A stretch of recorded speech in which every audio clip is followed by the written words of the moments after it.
There's a tremendous healing capacity in the naming process. Just to be able to say clearly, this is anxiety, or this is shame, or I feel unworthy or betrayed. I'd say that's a subset of the alchemical process of separatio, or separating, to be able to say this is this and that is that. It's important not to do that prematurely. The conscious mind wants to get involved, and actually it tends to love doing that. This is this and that's that. That's a square, and this is a circle, and this is a tiger, and this is a whatever.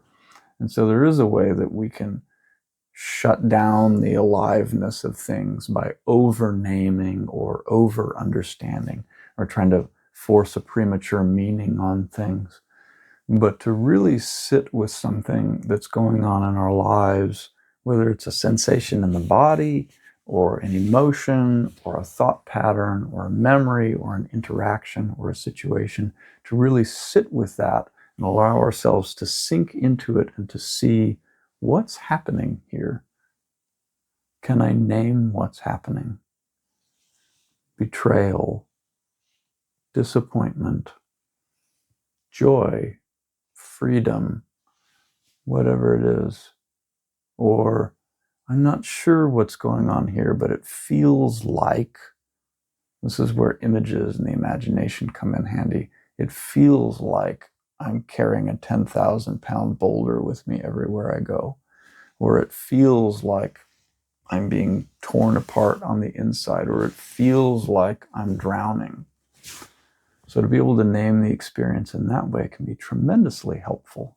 This is an interesting place where depth psychotherapy overlaps with Zen koans. There's there are archetypal situations that we find ourselves in. Drowning would be one of them. Flying would be another one. Being crushed, being burned, all of these sorts of things.